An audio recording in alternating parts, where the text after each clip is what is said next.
কালকে ওদের পররাষ্ট্রমন্ত্রী বইলা দিল যে আমাদের এম্বাসিতে আক্রমণ মানে আমাদের ভূখণ্ডে আক্রমণ।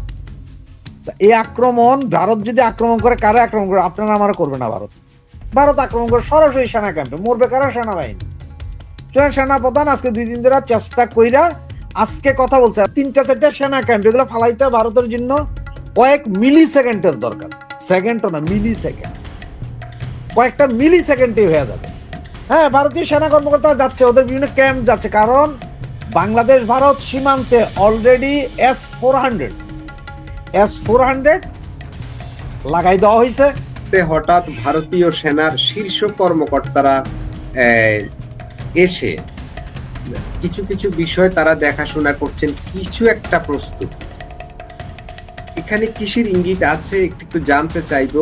আরো একটা কথা হচ্ছে, তারা এর মধ্যে বাংলাদেশ সীমান্তের কাছে 3টে সেনা ঘাঁটি তৈরি করেছে এবং আরো একটা এখন করছে মিজোরামে, এই নতুন করে মোট 4টা হচ্ছে।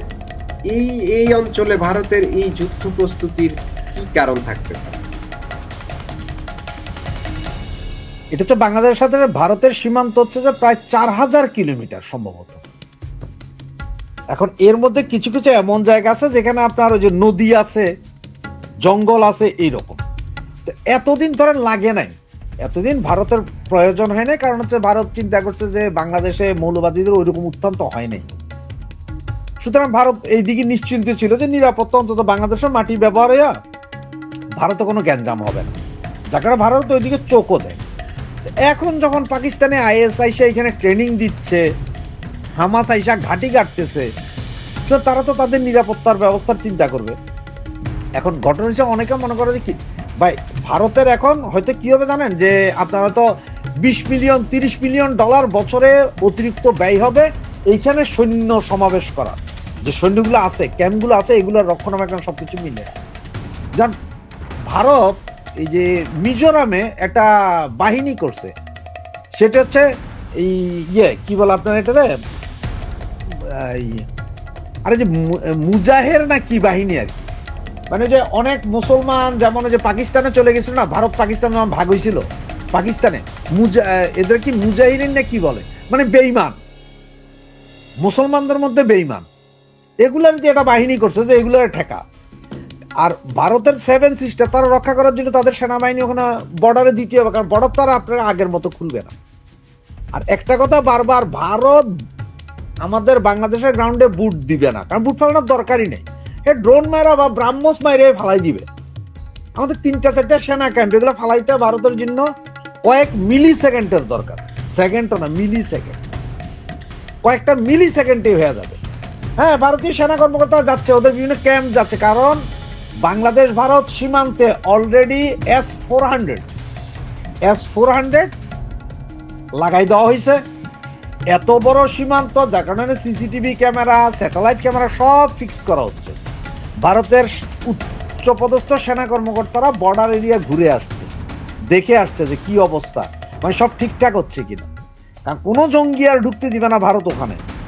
আর এইবার আপনি আর বলতেও পারবেন না যে ভারত কাউরে গুলি করে মেরে ফেলতেছে, কারণ যে ভারত এখন মারলো বললো যে এগুলো সব জঙ্গি ছিল। আপনি কি করবেন? কারণ আপনি তো সবচেয়ে বড় ভুল করছেন, ইন্টারন্যাশনাল ল ভাঙছেন যখন আপনি ভারতীয় এম্বাসিগুলোতে আক্রমণ করছেন। এখন গত 2 দিন ধরে সেনা প্রধান চেষ্টা কইরা, যখন গতকালকে ওদের পররাষ্ট্রমন্ত্রী বইলা দিল যে আমাদের এম্বাসিতে আক্রমণ মানে আমাদের ভূখণ্ডে আক্রমণ। এই আক্রমণ ভারত যদি আক্রমণ করে, কারা আক্রমণ করে? আপনারা আমার করবে না। ভারত আক্রমণ করে সরাসরি সেনা ক্যাম্পে, মরবে কারা? সেনাবাহিনী। সেনা প্রধান আজকে 2 দিন ধরে চেষ্টা কইরা আজকে কথা বলছে। এবং আপনি যদি এই মুহূর্তে খবর নেন, ঢাকা, চট্টগ্রাম, রাজশাহী, খুলনা, যেখানে যেখানে ভারতের ভিসা সেন্টার বা আছে, সব জায়গার সামনে অলরেডি সেনা মোতায়েন হয়ে গেছে। সেনাবাহিনী কন্ট্রোল দিচ্ছে, নিরাপত্তা। এটা হচ্ছে ডরে, এটা হচ্ছে ভয়ে। সেনাবাহিনী আজকে যে গার্ডস দেখাইছে, এইটা দেখে এখন দেখেন, এত ভয় পাইলে আমরা ওদের সাথে যুদ্ধ করব কিভাবে? রাশেদ হায়দার ভাই, আপনি এই ধরনের কথা কেন বলছেন? না না, আমরা তো মুখে মুখে যুদ্ধ করতেছি রে ভাই, আমরা যুদ্ধ তো করতেছি মুখে মুখে, বুঝেন নাই? আমরা মুখে মুখে যুদ্ধ করতেছি।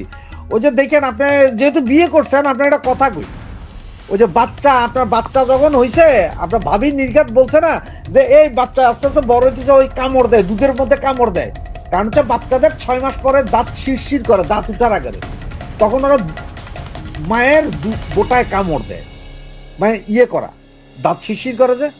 আর শুয়োর যখন দাঁত উঠে, শুয়োরের বাচ্চার দাঁত উঠলে আগে যে বাপের পাছায় কামড় দেয়া, দেখে দাঁত শক্ত হয়েছে কিনা।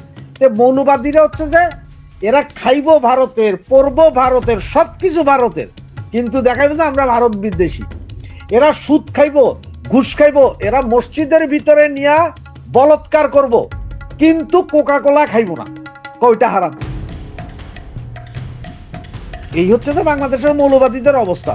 তোরা মুখে খালি ভারত আক্রমণ, ভারত, আরে বাবা ভারত আক্রমণ করস কেন, একবার কইরা দে, তোরা 2-4-10টা পারমাণবিক বোমা মাইরা দে তোরা, তারপরে না দেখ।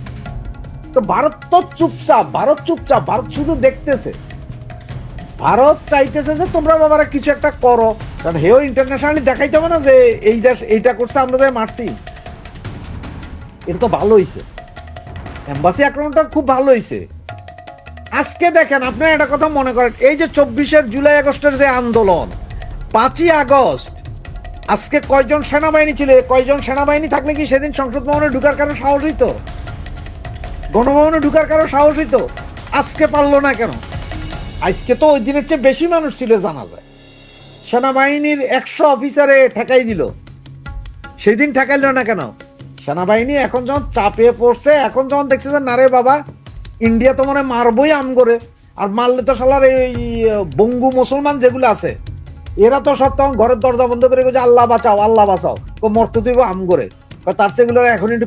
রাশেদ হায়দার ভাই প্রসঙ্গে একটু বলি, এনসিপি নেতা নাসির উদ্দিন পাটোয়ারি আজকে একটা বিবৃতি দিয়েছেন, যে এটা গতকালকেই দিয়েছেন, কোন ইয়েতে এম্বাসিতে যেন কেউ হামলা না করে এবং অতিরঞ্জিত কেউ যেন কিছু না করে, এটা বুমেরাং হয়ে ফিরে আসতে পারে, যাতে কাউকে আমাদের উপরে হামলা করার জন্য যেন বৈধতা না দেয়। মানে ওই যে এম্বাসি আক্রমণ এগুলা করতে গেলে ভারত হয়তো আমাদেরকে আক্রমণ করে বসতে পারে, এই আইডিয়া থেকেই মনে হয় নাসির উদ্দিন পাটোয়ারি এই কথাটা বলেছেন। আমি একটা ফটোকার্ড দেখেছি কালের কণ্ঠে।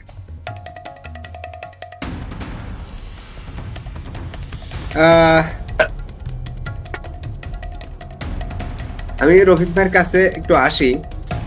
মাসুদ ভাই জি, আপনার কথা শেষ। একটা মিনিট, এখানে ধরেন শামীম খান BNN নামে এক ভদ্রলোক লিখছেন আমারে, যে হায়দার তুই মরলে জানাজা দেওয়ার লোক থাকবে না। এখন আমি এই ফকিন্নির পুত্রে বলতে চাই, যে আহারে ফকিন্নির পুত, আমি মরলে জানাজা দেওয়ার মতন লোক যে কত শত থাকবে, এটা তোর বাপ বা মা মরলেও থাকবে না। কারণ আমি এখন যেই দেশে আছি, এই দেশে মারা গেলে তোর মতন কুলাঙ্গার আইতে পারবি না, এটা ঠিক, কারণ ওই হেডাম তোর নাই।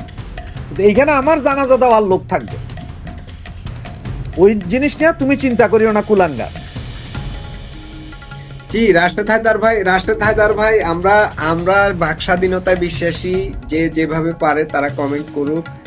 সবাই তো আর সমালোচনা করে না, কেউ তো, অনেকেই তো আপনাকে খুবই পছন্দ করে, হয়তো কারো কারো পছন্দ নাও হতে পারে। আরেকজন লিখতেছে যে সবাই আপনাকে পছন্দ করবে এমন তো হতে পারে না। আরেকজন লিখতেছে ভাই সাহস থাকলে সামনে আয়। আরে আমি তোর সামনে যাবো কেন? তুই আসটা, তুই আমার সামনে আয়, আমার সাহসের দরকার না। ওর যদি হেডাম থাকে, গার্ডসে পয়সা থাকে, সে সামনে আসুক। জি, রাশেদ হায়দার ভাই, আজকে এই যে 2 ঘন্টা আগের প্রথম আলোতে একটা খবর আসছে, সেটা হচ্ছে বিএনপির নেতা মির্জা আব্বাস সাহেব বলেছেন, সেটা তারেক রহমানের ফেরার ঘোষণার পরপরই একের পর এক সহিংস ঘটনা ইঙ্গিতবাহী। তিনি বলতে চাচ্ছেন যে তারেক রহমানের ফেরার ঘোষণার পরপরই একের পর এক সহিংস ঘটনা ইঙ্গিতবাহী, কি কোনো বিশেষ ইঙ্গিত বহন করে, কথাটা অনেকটা এখানে সংক্ষেপ করা হয়েছে। মির্জা আব্বাস সাহেব এই ধরনের একটা বিবৃতি দিয়েছেন, বা ওনার বক্তব্যের ভিতরে তিনি সেটা বলেছেন। এই যে কথাটা বলেছেন তিনি, তার এই বক্তব্যটাকে আপনি কিভাবে বিশ্লেষণ করবেন? আপনি মিউট আছেন ভাই। মাসুদ ভাই, উনি কথাটা খারাপ বলেনি, উনি কথাটা সত্য বলছে। একটা জিনিস দেখেন, আপনি একটু চিন্তা করেন, বিএনপি যদি ক্ষমতায় যায়, বিএনপি ক্ষমতায় গেলে আপনার আপনার একটা কথা মনে আছে কিনা দেখেন, ওই যে বাংলা ভাইয়ের কথা মনে আছে? বাংলা ভাই উঠছিল একসময় খুলনা অঞ্চলে, এই মৌলবাদীদের সেই হুঙ্কার, সেই আপনার রাজশাহীতে। হ্যাঁ, সে 500 কতটা থানা এবং কোর্টে একযোগে বোমা হামলা, এগুলো সব কিন্তু বিএনপি যদিও প্রথমে বাহাবা দিলেও বা অস্বীকার করলো, পরে কিন্তু এগুলোকে ঠেকাইতে বাধ্য হয়েছে ইন্টারন্যাশনাল বিভিন্ন চাপ, দেশের ভিতরে চাপের কারণ। এখন এই যে সময়ে তো সে বাংলা ভাইয়ের ফাঁসি হয়েছে, ফাঁসি হয়েছে এবং তার সাথে ভাই আপনারা ওইটাই বলতেছি যে ইন্টারন্যাশনাল বিভিন্ন হয়েছে। হ্যাঁ, ইন্টারন্যাশনাল বিভিন্ন চাপে এবং দেশের ভেতরে চাপের কারণে বিএনপি এটাকে প্রতিহত করতে হয়েছে। মৌলবাদীরা জানে যে এখন তাদের যে আস্ফলন, তারেক যদি আইসা যায়, ইলেকশন যদি হয়ে যায়, ক্ষমতায় যদি তারেক যায়, তাহলে এখন তারেক যতই চুপচাপ থাকুক, বিএনপি যতই ভালো ভালো কথা বলুক, মৌলবাদীদের ভয় করুক, এটা কিন্তু ইলেকশন করে ক্ষমতায় আসার 3 মাসের মাথায় মৌলবাদীদের পাশার সামনা থাকবে। এটা মৌলবাদীরা বুঝে, আর বুঝে বিদায় ঠিক তারেক আসার ঘোষণা বা তারেক আসবে এইসব কারণে ওরা এই জঞ্জাল চালাবে। এবং আমি তো আপনি যেরকম, আমি ভয় করতেছি, আমাদের হাতে এখনো প্রায় আরো 20 দিন সময় আছে। এই 20 দিনের ভিতরে যে আরো কত অঘটন ঘটতে পারে সেটা এখন দেখার বিষয়। আরো কয়টা লাশ যে পড়বে আল্লাহ মাহবুদ ছাড়া কেউ জানে না। সুতরাং এই বেচারা মির্জা আব্বাস যা বলছে তা কিন্তু কাহিনী ঠিকই বলছে। উনিও তো সরাসরি আমার মতো বলতেছে না, টেকনিক্যালি পলিটিক্যাল লোক, উনি টেকনিক্যালি বলতেছে। আমি তো হয়েছি যে আপনার ধরেন যে জিব্বা কাটা মানুষ, সোজা বইলা দিই, এটা কিন্তু উনি কিন্তু মিথ্যা কথা বলে নাই। মৌলবাদীরা করাইতেছে এটা একদম 100% শিওর, যাতে বিএনপি ক্ষমতায় আসতে না পারে, ইলেকশন না হয়, তাহলে মৌলবাদীদের এই রাজত্ব চলবে। যেমন ধরেন আপনার অনেকের ভুল ধারণা আছে, অনেকে বলে যে বিএনপি আওয়ামী লীগের বিরুদ্ধে মামলা করছে, বিএনপি সব ধ্বংস করছে। হ্যাঁ, আমি বলি বিএনপি করছে, তবে বিএনপি দিয়ে মামলা করানো হয়েছে, কিন্তু থানা থেকে পুলিশ জামাতে ইসলামে পাঠাইছে। জামাতে ইসলাম পুলিশ পাঠায়, জামাত না তারা 24/7 ওখানে পুলিশের থানার ভিতরে যায়, ওনারা চেয়ার টেবিল নিয়ে বসে গেছে, কার বাড়িতে কখন পাঠাইতে হবে, কারে কখন ধরতে হবে, এগুলো আবার জামাত করে। বিএনপি এখন এটা ইদানিং বুঝতেছে, বিএনপি এতদিন বুঝা নেই, যার কারণে ওনাদের কিছু কিছু নেতার শুভ বুদ্ধির উদয় হয়েছে, তারা না পারতেও কিছু কথা বইলা দিচ্ছে, মুখ ফুটে বইলা দিচ্ছে। হায়দার ভাই, আপনাকে আরেকটা কথা বলি, গতকাল রাত্রে, আজকে তো মির্জা আব্বাস সাহেবের এই এটা দেখালাম, আমার স্ক্রিনশটটা নেই, কিন্তু আমি ভিডিওতে দেখেছি মির্জা ফখরুল ইসলাম আলমগীর সাহেব যে ঘটনাগুলো ঘটেছে, প্রথম আলো, ডেইলি স্টার, ওই যে একটা হিন্দু ছেলেকে, যুবককে যে পুড়িয়ে দেয়া হলো, এই সবগুলো ঘটনা নিয়ে, এবং আওয়ামী লীগ নেতাদের বাড়িতে যে অগ্নিসংযোগ করা হয়েছে, বিশেষ করে চট্টগ্রামে, এবং উনি বলেছেন কয়েকজন আওয়ামী লীগ নেতার বাড়িতে অগ্নিসংযোগ হামলার ঘটনা ঘটেছে, আমরা এর তীব্র নিন্দা জানাই। ওনারা কিন্তু এই এতদিন পরে, এত কিছুর ভিতরে এই নিন্দা জিনিসটা কিন্তু আসছে, বা তাদের বিএনপির বক্তব্যের মধ্যে কিন্তু হঠাৎ করে একটা চেঞ্জ চলে আসছে। এই ওই ওসমান হাদির ঘটনার পর থেকে, ওসমান হাদিকে যেদিন গুলি করা হয় তারপর থেকে বিএনপি একটু অ্যালার্ট ছিল।